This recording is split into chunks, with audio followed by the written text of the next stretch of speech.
Well done, Alan Greenall. That'll give him pole position for the second race later on this afternoon. Race 2 of the day then will be for the Burton Power Products Blue Oval Saloon Series for everything Ford, and also the Jaguar Enthusiasts Club Saloon and GT Championship. Lots of XJs and XJSs, two great British brands on the grid together then. They had a race yesterday, and the grid for this one based on the results of that first race. It was Malcolm Harding who took the win in his Zaxpeed Mark II Escort despite a spin at Paddock Hill Bend. Fought back from 5th to 1st, had a titanic battle with Stephen Goldsmith, newcomer in his Ford Anglia. They start on the front row for this race. Then we've got the first of the Jaguars. Colin Philpott will be starting alongside Tom Robinson in his supercharged XJR6.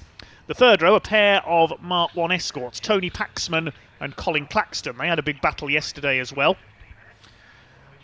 There's no Simon Beament, so Martin Reynolds will start alone on the fourth row. Row 5 will be Tom Lenthal in his Jaguar and Will Hunt in a Ford Fiesta ST. Row 6, the Jaguar Championship leader Michael Seaborn with his XJ40 alongside the XJS of Rick Walker. On row 7, XK8 Jaguar of Derek Pierce, Jaguar veteran alongside Sam Daffin in his Ford Fiesta. The 8th row, XJS of Daniel Stewart and XJ40 of Tim Morantz. On the 9th row, the chairman of the Classic Touring Car Racing Club, Stuart Kay, with his Ford Capri alongside Dean Sewell in a Series 1 XJ6. On the 10th row, we have Simon Dunford, celebrating his birthday this weekend with his XJS alongside Peter Moffat. He's in a Mark I Escort. Malcolm Wise with his Ford Sapphire Cosworth starts alongside Michael Atkinson's Jaguar. Then we've got David Ringham's Jaguar XJS alongside the similar machine of Cliff Ryan. Then the cars that failed to finish yesterday. Michael Holt's Jaguar, Dan McKay Ford Fiesta. Craig Owen's Sierra Cosworth starts alongside the Fiesta XR2 of James Dunkley. Then Fiesta of Anton Martin, Jaguar XK8 of Chris Boone. And at the back of the grid, it's not Guy Connew driving the 65 car this time. It will be Simon Lewis, that car switching drivers. We can head down to the paddock then with Ewan Dunlop. He was in the boss class, and I have found Malcolm Harding yesterday, pole sitter and winner in race 1. Malcolm, tell us about your quite exciting race actually. Yeah, it was a bit of an eventful start. Basically, we got away. It was a standing start. We got away all right. Went into first thing, did about 4 laps, 3 laps, something like that, and then we had a little spin, a bit unexpected. I weren't sure really what happened. Someone said it was a bit of oil, but I didn't see anyone else spinning, so I don't know really. Anyway, we come back, we ended up winning the race, so it was all good really. Had a good race with the lad here next door in the Anglia. It was quite good. Fantastic. Now, what did you do overnight? Because you got pole position again for the next race coming up shortly. Same tactics, same racing strategy? Same thing, soften the car a little bit more. Hopefully it'll be a bit more grippy today. Should be all right, really. So hopefully 2 wins, a couple of poles. That is going to be an incredible weekend if you can pull it off. That'd be cool if it all comes together. And we're also doing the other series after this, which is I forgot what they call it now, but yeah, doing that series as well afterwards, which we normally run. So Classic Thunder. We'll try and grab you if we can. I know you wanted to say a couple of words as well. Yeah, big thanks to all the marshals and everything for all the help they do, along with helping us put the meetings on and be out of race. Fantastic. You know, without them we couldn't do it. Thanks a lot, guys. Absolutely right, Malcolm. Great entertainment. Look forward to seeing you racing again this afternoon. Also to Goldsmith. It was hard to get hold of Stephen yesterday, but he's promised to speak to us. Stephen, come on. It's time to have a chat, Stephen. Second in qualifying yesterday, second in the race as well. You're having a lovely couple of days. It's been good, hasn't it? You wouldn't expect it, would you? But it's a beautiful looking car. Tell us a little bit about it, because it doesn't look like many others on the racetrack. No, it's built like a classic hot rod, really. Tried to keep it period for people watching. It's not until you get close to it that you see the work that's gone into it. Can you catch Malcolm? I don't know. He's on slicks and I'm on treaded tyres. No, Oh, why is that? they run 2 different formulas, slicks or treads. Okay. Yeah. Best of luck with race 2. We'll be watching, see if you can catch him. We'll have a chat with you afterwards as well, okay? Yeah. I'll try. Cars coming to the grid then for our second race of the day, the Burton Power Blue Oval Saloon Series and the Jaguar Enthusiasts Club Saloon and GT Championship, and all Ford front row. Malcolm Harding, yesterday's winner in the Zac Speed Escort alongside the Hot Rod Anglia of Stephen Goldsmith, new to the championship this weekend. Colin Philpott, yesterday's Jaguar winner, unfortunately is a non-starter. He's not there, so Tom Robinson will start as favourite for the Big Cats, alone on the second row. The third row, the Mark 1 escorts of Tony Paxman and Colin Claxton, and then we've got Martin Reynolds' very modified Ford Anglia, alongside the number 7 Jaguar of Tom Lenthal.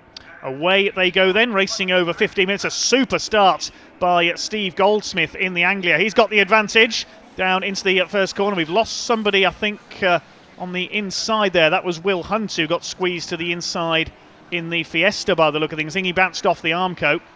The Fiesta ST has got going again there. Your leader is Steve Goldsmith from Malcolm Harding in second, sideways in the beautiful Castrol Escort. Tom Robinson has got his supercharged Jaguar XJR 6 up into third place.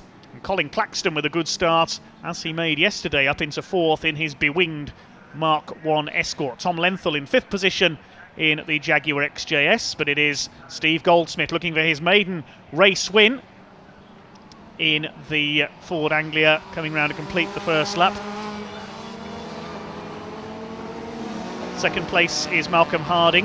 Now Malcolm had a spin while leading at Paddock Bend a few laps into yesterday's race and fought back from fifth to take the victory, taking the fight to Goldsmith here. Tom Robinson should be clear at the front of the Jags through this one as Tony Paxman attacks Tom Lenthal there going into Paddock Bend. Side by side further back, Sam Daffin in the Fiesta and Tim Morantz.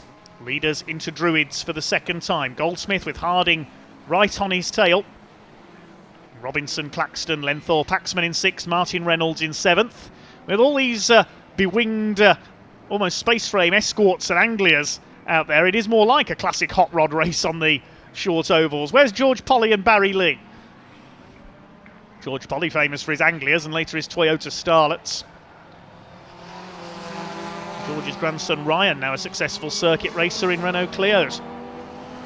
Barry Lee was famous for his Escorts alongside many other things that he raced. The first two going clear. There's the Jaguar leader, Tom Robinson. Claxton is fourth, and then the battle for fifth. Tony Paxman has got back ahead of Tom Lenthal in his XJS. Martin Reynolds with his new Anglia in behind them. Harding has a look as they go into Druids for the third time. It is Malcolm Harding who's got the fastest lap of the race, 54.206 compared to 54.335 for the Anglia ahead of him. A bit sideways off the curb there for the Escort as Michael Holtz there, number 11, who failed to finish yesterday, making his way up from the back, chasing Daniel Stewart's XJS. Plenty of battles all the way down the order, as always. So away go the two leaders, already pulling clear of the third place man Robinson. First three cars all leading their classes. Four classes in the Jaguars. There's actually five because we've got an invitation class runner Chris Boone as well. Harding has a look on the outside, trying to do a Robin Slater there. Martin Reynolds having a look there further back. He's going to try and take Tom Lenthal, but meantime around the outside for the lead, Malcolm Harding very late on the brakes for Druids Hill Bend. Can he hold the lead? Yes, I think he's got it. Harding will have the inside for the left-hander at Graham Hill Bend, and he takes the lead from Steve Goldsmith in the Anglia. Battle is rejoined from yesterday. Here comes Goldsmith along the Cooper Straight. He's going to get the inside run into Surtees. They're absolutely side by side. Harding defends as they run through McLaren into Clearways. Great fight between the two classic Fords at the front. Plenty of more modern Fords as we've seen further back as well. Up over the line to complete lap number 4. Malcolm Harding will lead at the line for the first time. Steve Goldsmith is not letting him get away. Flash of flame from the exhaust of the Anglia. Tom Robinson clear at the front of the Jaguars in his supercharged number 4. Had a double win at the last meeting at Castle Combe, as did Malcolm Harding in the Blue Oval Saloons. He's taken 5 wins in a row in that championship now, looking perhaps a favourite for the overall title. Down into Graham Hill Bend, and he's pulled away from the Anglia of Steve Goldsmith there. Has Goldsmith got a problem, I wonder? No, he's dropped back a couple of car lengths, but he's still there. Thought we'd lost him for a second coming through Graham Hill Bend. But Harding definitely pulling away now.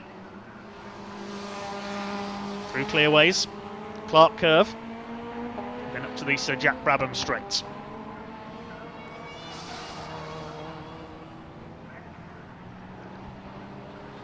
The Jaguars, it's Robinson leading, Lenthal second, and Rick Walker, the Class B leader, in third. 4 classes, as I said, in the Jaguars. Class A for the road standard cars, up to Class D for race modified machines. 1 invitation class runner as well, Chris Boone, the former champion. He's 14th overall at the moment. We seem to have lost Tony Paxman. His escort has disappeared, the number 57. He's dropping down the live timing, so we've lost the escort somewhere. Whether he's pulled into the pits, I'm not sure. I didn't see him pull in there, so he's disappeared somewhere out on circuit. There's Robinson in third place. There's Tony Paxman. Just caught a glimpse of him. He's in the gravel at Clearways. He's gone off. There go the leaders. The gap was 0.8 of a second last time through. It's now up to just over a second. Now, I wonder if we'll see a safety car with that car off. There's yellow flags heading into Surtees, so no passing at this point of the circuit. Tony Paxman, axle deep in the gravel, gets out of his car. That's his race over. He's not going to get out from there. Here comes Martin Reynolds challenging Colin Claxton, the 2 Norfolk-based drivers. This is the fight for 4th place. They're in the same class, so this is for second in Class B of the Blue Oval Saloons, which is led by Steve Goldsmith. Around the outside comes Reynolds, another classic hot rod style car. Martin Reynolds had plenty of success in a Mark 1 Escort last season as well, and he goes through past Colin Claxton. Up into 4th overall and 2nd in class. They're a few seconds down on Tom Robinson for 3rd overall though. Doesn't matter for them, they're only interested in class points. Next through, Tom Lenthal leading his class in the Jaguars, as is Rick Walker behind him. But Walker has got Michael Seaborn on his tail now, and Michael is the overall leader of the Jaguar Championship, the Castrol liveried Jaguar XJ40, so he wants to get ahead of Rick Walker and get maximum points in his class. Martin Reynolds still there in 4th place. Stunning cars in this field as always. 8 minutes of the race to go, and it's still Malcolm Harding leading with Steve Goldsmith on his tail. Pick up the leaders again in a moment. Somebody is pulling off into the paddock. I think it's Will Hunt in the Ford Fiesta ST I just caught a glimpse of elsewhere. There are the leaders. I think the yellow flag has been withdrawn there. Tony Paxman is out of harm's way. Up onto the Sir Jack Brabham straights, and Steve Goldsmith starting to fight back against Malcolm Harding. Over the line they go. Flash of flame again, spectacular from the exhaust of the Ford Anglia. Oh, and a cloud of smoke there. I thought that was the leader. It's one of the back markers, Dean Sewell's Jaguar XJ6 at Series 1. We saw that car smoking yesterday as well, and the blue flags waving frantically here for the back markers to warn them the leaders are on their tail, and Malcolm Harding is struggling to get through. David Ringham in the Powerbell Motorsport Jaguar ahead of him, moves aside now. Oh, that could have lost Malcolm Harding the lead if Steve Goldsmith had got the inside there. The big Jaguars, there was nowhere to go for them there. They were already side by side out of Druids.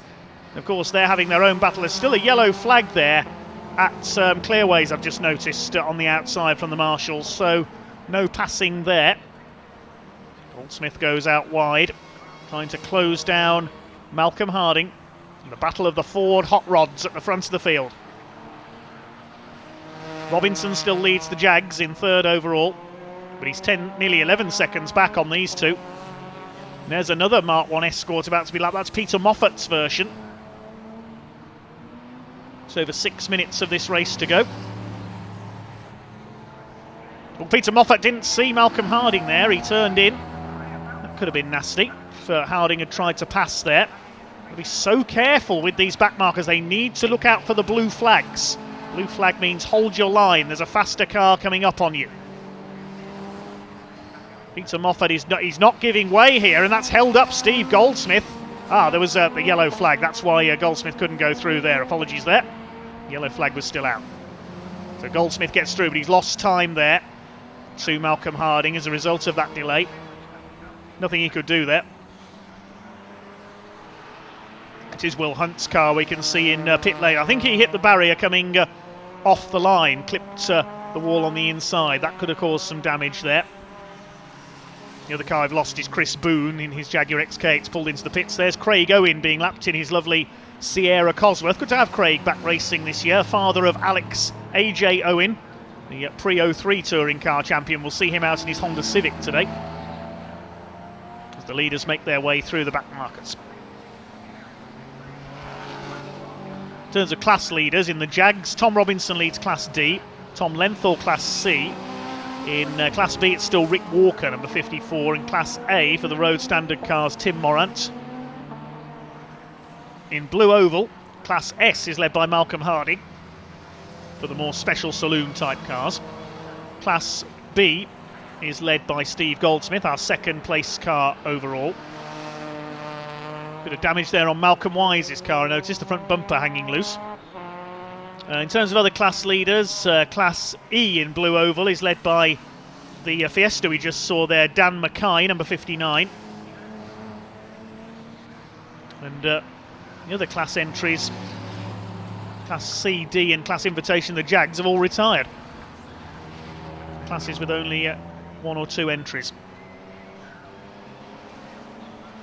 4 minutes to go for our race leader Malcolm Harding, looking to make it 6 wins in a row in the Blue Oval Saloon Series, supported by Burton Power Products, long-time Ford specialists.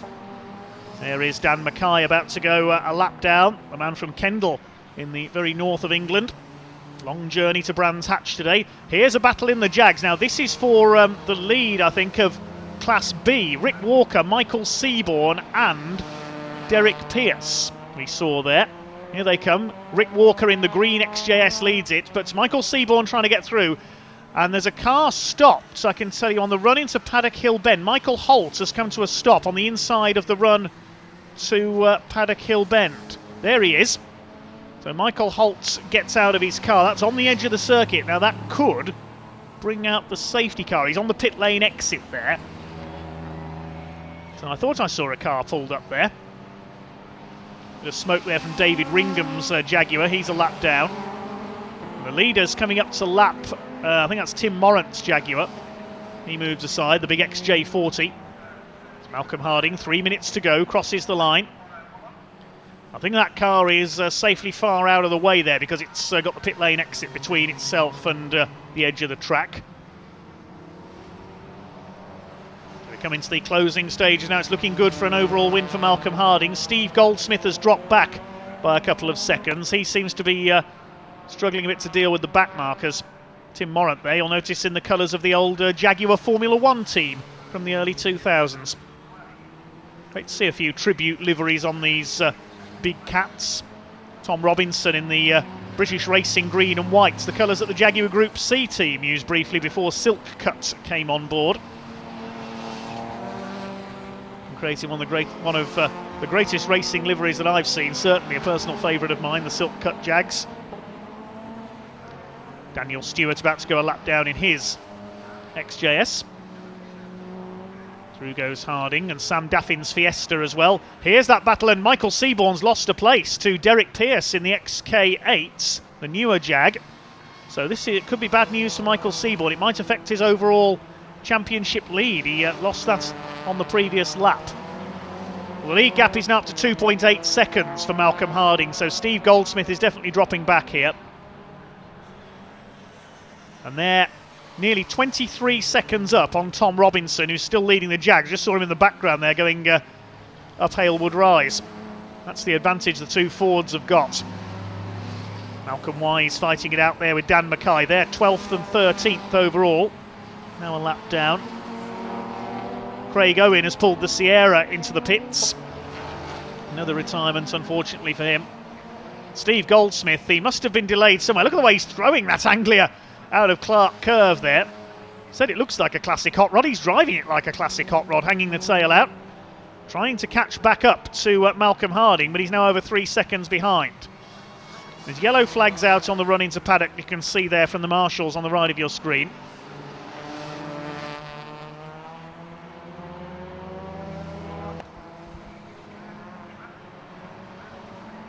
Steve Goldsmith, I think, has settled for second now. He will win his class. Different class to Malcolm Harding, who has lapped Michael Seaborn. Whether he's got a problem with the Jag, I'm not sure, because he's dropped away a little from second and third. There's yellow flags at both ends of the circuit now, so not many opportunities for overtaking in these closing laps. We're going on to the final lap now, and it's Malcolm Harding in that wide-arched, bewinged Zac Speed Escort, a replica of the cars that raced in the European Touring Car Championship in the 70s. Coming up on Derek Pearce. He's 8th overall, so that's how far up Malcolm Harding is. Gets around Pearce, no problem. He's got to get past Rick Walker as well, the class leader. And Rick Walker's got to be careful. Yes, he knew that one false move and Derek Pearce would be through to take the lead of the class. Clock has counted down to 0, so Malcolm Harding will see the checkered flag this time through, and it's going to be 6 wins in succession in the Blue Oval Saloon Series.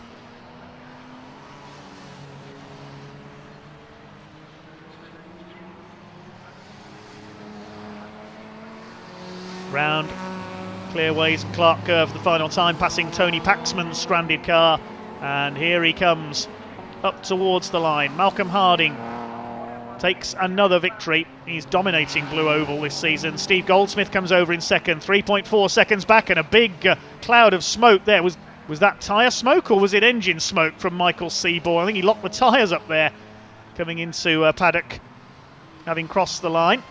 He comes in 9th place.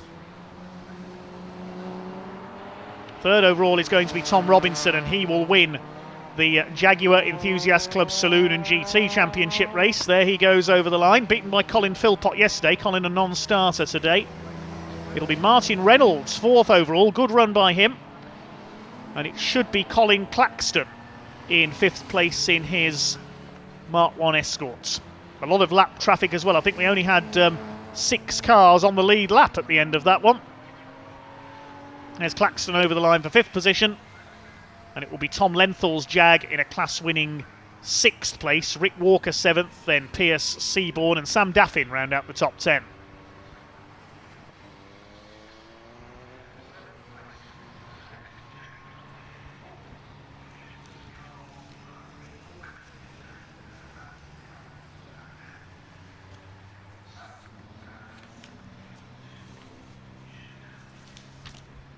Okay, the cars head back to the Parc Ferme area then. Signalled in by the marshals. We'll hopefully hear from some of the drivers shortly.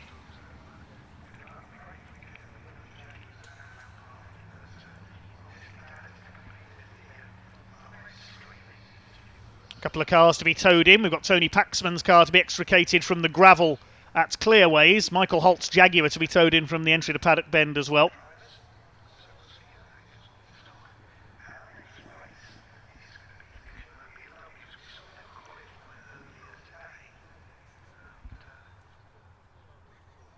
And we can now head down to Parc Ferme, I think, and hear from our race winner. He's talking to Ewan Dunlop. Malcolm Harding, we meet again. Congratulations. Yeah, how you doing? You're looking a bit sweaty. Yeah, a little bit. How was that race different from the first one? It's 2 wins. Any difference in the tactical? No, we just think he got out in front of us, and yeah, we just got back on him and got by him, and off we went. I mean, apart from you and Stephen, you are miles ahead of the rest. Yeah, to be fair, I think the car's probably a good bit better than some of the cars out there, that being big-headed. It's on slicks and stuff like that, probably some of them aren't. So yeah. But you know what, 2 poles, 2 wins, it doesn't get any better than that, does it? That's all right, doing all right. Congratulations. We're going to go and speak to Stephen behind you if he'll speak to us. Yeah. Enjoy the rest of your week and have a safe journey home. And you, take care. Sure, we'll see you at another racetrack soon. Stephen, if he'll speak to us, look at this. This is absolutely stunningly beautiful. Stephen, are you going in? We're going to grab. Are you going in? We'll grab him, Stephen. I know you don't like your interviews, but you've got to talk to us. Boss B class, another win. 2nd in the race overall, but 1st in class. 1st in class, yeah. It was tricky. There's no tread left on the tyres. Tyres went off halfway through. Wrong compound. Now, how do you catch Malcolm in future? Because you're only 3 seconds behind in that one, but miles ahead of everybody else on the track. Put the same tyres as he's got on. Is that allowed? Yeah. It's it might cost a few quid, but it might be worth it. But congratulations on 2nd place, 1st in class. Great weekend for you. Thank you. Cheers. Now, I would love to find Tom Lenthal or Tom Robinson, who are in cars 7 and 4. They were the winners in the Jag C class and the Jag D class. Here we go, number 4 over here, Tom Robinson, literally just getting out of his car. Tom, you got 2 seconds for us. Yeah. Stay in the car if you like. Congratulations, winner in the Jag D class. Thank you very much. Talk to us about your race. Well, I'll be honest, I was on my own for the race. It was an absolute gutter that Colin didn't start. I'm not sure what the issue was, but yeah, just kept my head down and brought it home. Yeah, really happy. Well, look, win's a win. You've had a great weekend, haven't you? Yeah, absolutely. Yeah, like I said before, it's not a circuit that we've done well in the past, so I'm really happy. So yeah, I look forward to coming here again. Fantastic. I can feel the heat coming out of the car, so I'm going to let you get out. Okay. See you later. That is in Park Fern, mate. Back to your commentator, Dave Ball. Okay, well done to our race winners there, and we'll give you the results of our second race of the day in a second. Well, we get ready for the first of 2 races today for the Kumho BMW Championship. So Malcolm Harding taking the victory in the Escort, 3.5 seconds ahead of Steve Goldsmith at the flag. Tom Robinson, the first Jaguar home, in third, a long way back. Fourth, Martin Reynolds going well in the Anglia. Then Colin Claxton and Tom Lenthal, the only other two cars to finish on the lead lap. Rick Walker wins Class B for the Jags in 7th overall. Michael Seaborn, the overall championship leader, only 3rd in class. He won't be too happy there, finishing behind Derek Pearce. Then Sam Daffin's Ford Fiesta. Daniel Stewart in his XJS. And then Malcolm Wise in the Sierra Cosworth. Dan Mackay was next home. Tim Morant winning Class A for the Jags, ahead of Simon Dunford, completing the top 15. Behind them we had Cliff Ryan in his Jaguar XJRS, Peter Moffat's Escort, then Michael Atkinson, Dean Sewell, David Ringham completing the finishers, Craig Owen, Michael Holtz, Chris Boone, Will Hunt and of course Tony Paxman failing to finish.